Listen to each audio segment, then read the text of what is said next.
right, welcome. Thank you for being here today. I am here with one of my clients, Sarah, and I asked her to come on with me today. And I'm very grateful that she has decided to come on and do this talk with me today because I think her story is very inspirational. I think it's relatable for a lot of women, and I think it could be a motivating factor for a lot of women to realize that they don't have to settle, that change can happen at any age. And I just am just really happy that she is open enough to share her story with us today. So I'd like to welcome Sarah. Thank you for being here. So let's start, Sarah. Let's just start with a little bit of your background let's start with like a little bit of premenopause, menopause, and then where we are today. Sure. So before menopause, I've always been active. I've always been stable in my weight. I've always had a good, just healthy weight all my life, and even through pregnancies and all. Then it seems like about 10 years ago, so I'm 62 now. So 10 years ago, in my early 50s, I started getting on this stupid yo-yo situation where my weight was always stable. And then I would creep up 5 or 10 pounds. And then I'd work hard to calorie reduction, exercise, get it off. And then the same thing was happen. So that was kind of the yo-yo effect that going into it. Then menopause, I thought I sailed through it until I didn't. I stopped my last period probably by 55, 56. Everything was fine. And then until age 61. And then for whatever reason, age 61, then I can't sleep at night. My stamina, my strength are decreasing. When I pack on weight, it's usually my hips and thighs, and I'm long in my torso. So I always had this wonderfully flat, defined stomach. And all of a sudden, I looked like I was 4 months pregnant. Everything I knew what to do was not working. And so then when I got to my doctor's office for my annual checkup, because I have excellent health otherwise, I'm on no chronic disease, thank goodness. I'm very grateful for that. So got to my doctor's office and we talked about HRT therapy. And so she thought I'd be a good candidate. And so I went on to hormone therapy, and a lot of my symptoms smoothed out. Which symptoms for you did that help? Yeah. The smoothed out, the sleeping, I was sleeping again relatively well through the night. The irritability was diminished. I still was tired. I was having also intimacy issues, those resolved. But I had an ache in my back, which ended up being sciatic and got to my spinal stenosis, which we can discuss, because that was another reason why I needed help with my exercise. But yet my weight was not budging. My belly was still there. My mood was improving, but the strength and stamina was still not there. So it was a mixed bag. I'm glad I'm on it, and I'm still on it. So how long officially? You've been on it about a year, probably? About a year, yeah. So then the backache went into my sciatic on my right side, which led me to PT. And at PT, I realized how much I'd let my core go, because the planks that I had to do to PT to strengthen my back were hard, and it never used to be hard. Mm-hmm. And at my birthday, I ended up having to get rod and screws in my back. So here I am. It's last August, and then in October, I do my wardrobe switch. And so as I pack up my summer stuff, put my winter stuff on, I could not fit one pair of pants, one skirt. Mm-hmm. And I'm standing there in tears going, what in the world? I can't just wear sweaters for Christmas. And then with the back situation still 2 months post-surgery, I'm like, I don't know what I should be doing. I used to go to the gym. I used to do body pump, yoga, and spin class, but I didn't know if that's what I should be doing. And I'd already started, I'd read about menopause. I started increasing my protein, but I didn't even know what protein I was supposed to be having along with the fiber. So I was like, this is getting above my pay grade. I need to find somebody to work with. Okay. All right. And then, then we meet and we get going. And I will put some pictures up in here so you guys can see the incredible before and after pictures of Sarah. And I just want to hit on that too, that she's 62, post-menopause, and you guys, she has a 6-pack. I mean, look at her abs. And I think, yes, kudos to you for that. But I just want to hit on that really because I think women are told by doctors a lot, or they get so frustrated. They're in this position where you are, where you've always been healthy, watched what you ate, exercised. And it's exactly as you said, women in the earlier ages, we store in our hips and thighs. When we hit menopause, it goes straight to the belly every single time. And women just get so frustrated. And I want to just know, you don't have to settle. Was it hard work for you to do this and get Oh there? yeah. Right. Oh yeah. But it's worth it. And you can change the way you feel. You can improve energy, muscle, stamina, and all of that kind of stuff. And so to go, I guess, off of that, yes, it was hard work initially, but here we are a few months in. And would you say that it is now like it's not as hard, or you know what I'm saying? It's not as some of these things are now lifestyle and habits for you where you don't have to think about it as much. Yes, that is very true. And I think that was a lot of my problem was consistency. And Okay. that's why I felt that I needed to work with somebody to keep my feet to the fire so that I was consistent because like anything, you work, you feel like you're working forever, but you're really not. 2 to 3, 4 weeks, and you're like, nothing is happening. And then you get frustrated and you're like, well, screw this, I'm not going to do Right. anything. Yeah. Yeah. And then Right. you're tired anyway, and I'm still working and I'm just like, I'm exhausted. But yes, now I've built it into my life. And you've made me do hard stuff again, which I used to do, but I kind of was like not doing the hard stuff. And so now I'm doing things that really tax me and push me, but not every day. Walk every day, which I love to do, but we've incorporated other things that really push me, challenge me, but in a good way because now I'm walking and everything in my body is moving so much easier than it was before. That's the other thing. There was kind of a sluggishness to everything that I was doing, and I wasn't used to that. And so now I'm feeling very uplifted and things move freely again, if that makes sense. Yeah, yeah, no, for sure.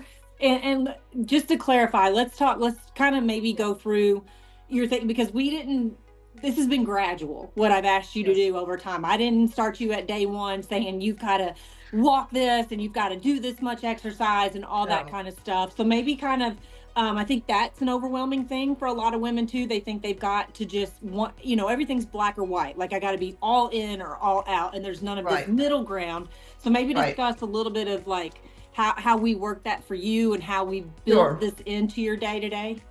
Right. So if, from the get-go, no pressure. I mean, it was more, let's see what you're doing, and then let's incrementally add things to it. So, the steps. Let's start with these macros.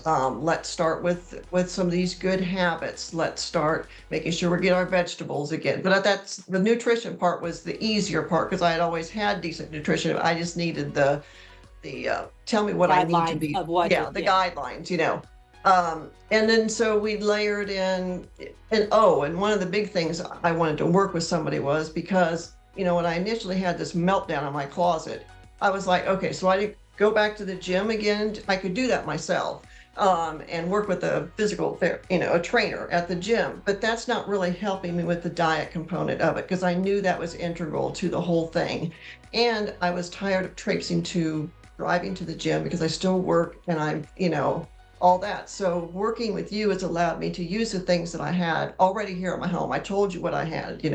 So for me personally, I had a total gym. I had a rebounder at that point, and then I ended up getting some weights. So we gradually added those things, and then over Christmas, my Christmas present was a bike. So now I have a bike, which is I wish I kind of would have got because Paul and I It's a are, love hate. but it's a good thing. I used to spin, and I knew that that was important for me to get that cardio up. But man, that's hard, but Yeah. in a good way. Right. But so you've layered gradually things on for me to do. It's never all at once. And it's always in my check-in, how did it work for you? I mean, is it too much? Is it too little? And then gradual changes. And I think that's made it easier to feel like, okay, it doesn't get stale that way either. So if you had hit me with everything, we're gonna do all these 50 things all at once. And then I'm like overwhelmed, but that's not how it was. It was gradual. Let's do this and this and this. And then having those photos, which at first, when you have to take your photos and send them, is the most, nobody wants to do that. Nobody does, yeah.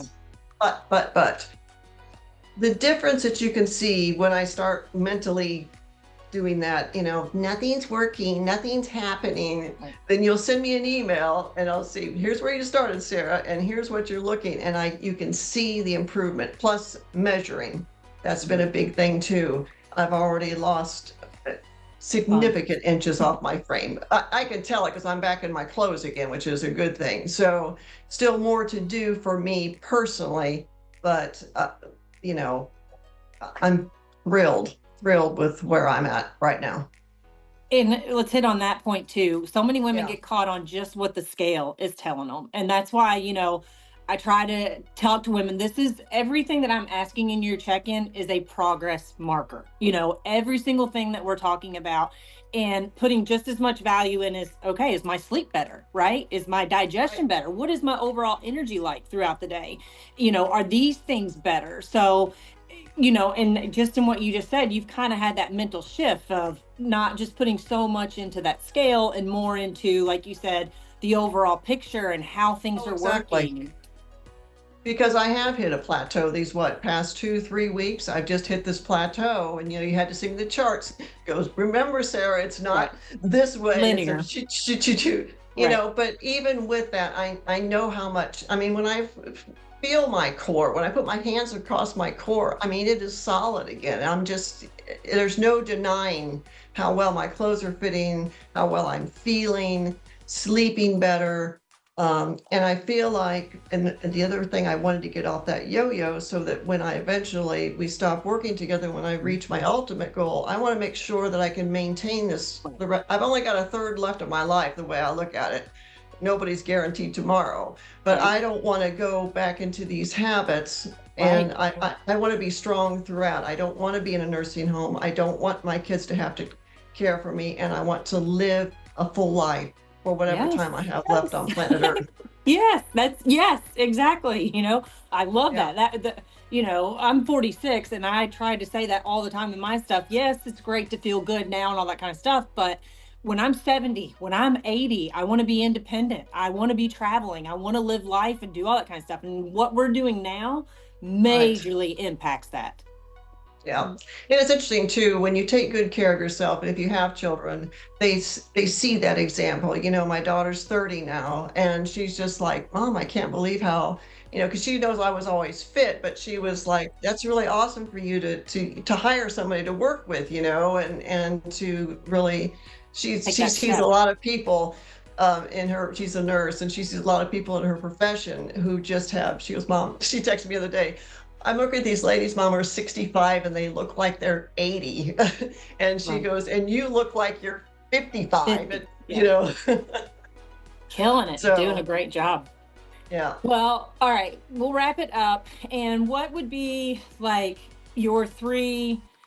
Let's do this one. Aside from, we know diet and exercise are staples, right? But Right. aside from that, what are three other things that are non negotiables for you now since changing and working in this program that will be sustainable to keep you healthy and vibrant from here on out? What are three non Well, negotiables? the interesting thing is I'm going to put hydration right up Yeah. there because um, I have had so many elderly relatives and friends who have got into situations because of just not drinking enough water. Chronic UTIs, they've been in the hospital for dehydration, and it just amazes me that you just don't drink water. And having, my goal is 100 ounces a day. I set it up so that's the first thing I do in the morning is I drink 32 ounces of water as soon as I get up. And by having that much water, just I can't tell you how it feels to your bones and your joints, and then your skin looks so much better. It's just a simple thing, but I let that go too. I just didn't emphasize it, and so now I have, I portioned out my water. I got my 40 ouncer going, and I know I take 32 in the morning. So hydration is huge. Um, Consistency is huge, and working those good habits in, if you've read the Atomic Habits book and you understand habit tracking. So I had a good morning routine. I get up at 5 every morning. I have a good morning routine. So when I was working with you to actually get consistent exercise, now I looked at what I would normally do in the morning and I inserted the exercise in there. So it becomes a habit. So that in the morning, I've already got my gym clothes laid out. My sneakers are ready. So, I get up, I weigh, jump in my exercise clothes, and then that helps not excuses, because of course you can wake up every morning and go, oh, not today. Right. It's so easy to talk yourself out of it. In fact, Sundays are kind of hard for me because of church and stuff in the mornings, that I don't get my exercise in. Today is my ride class with Paul, so I have to work that in the afternoon. And I tell you, it takes mental fortitude for me to go, okay, I need to have my date with Paul for 40 minutes and be gasping through it, but that's and then what else? Good sleep. So again, Yes. habit tracks in the morning are so important to me, but my habits at night as well. So I set up, I even changed my iPhone so that I have the red light on it at night. So if I want to read on my phone or things, I've got red light and not blue. I drink an herbal tea at night, and my bedroom is set up, and uh, I have a mask and the whole 9 yards, because even with hormone therapy, I got to get up and go to the bathroom in the middle of the night. I try to drink more water during the day so that I have less at night. But setting everything up you can to get a good sleep is just critical, Agree. Yeah. So I don't know if that was three, but hydration, putting in those things that we need to do into a habit so that it's easy and accessible, because otherwise you're not going to do it. Right. I agree. Yeah. No, And those are sleep. all very good. And to your point, HRT is great, but lifestyle factors will always override, what hormones do. And so if you're not working on these lifestyle factors and these habit changes, and you think you're just going to take HRT and it's going to be the end all be all, and it's not. You still have to put in this additional work, because nothing can override a lifestyle factor. It will always take control or take over what hormones are doing every time. Right, right. And I don't want to fall back into the bad habits and all of that. So I'm tired of the up and down, up and down. I want to stay strong, and I need to stay strong. So Love it. Love it. Well, thank you, Sarah. This was a great interview, and I'm great. hoping many, many women will listen You to too. this and be inspired by this and relate to this and understand that, you have complete control of your time through these hormonal shifts. It's just, how do we choose to go through it? So thank you for being here. You guys, There's if you no have any, age limit to it either. Yep. right? Right. Well, No you know age, what? no I have matter what. an 80-year-old woman who lifts with me twice a week, and she That's still great. golfs, and it's improved her That's golf. great. Yeah, I'm just like, you got to keep moving, ladies. Yes, exactly. Yeah. Okay. All right. Well, thank you. Thanks for being Hey, here. If you guys have any questions, you can find information at Cynthia Williams Wellness. And thank you, Sarah. I appreciate your time. your push. Thanks.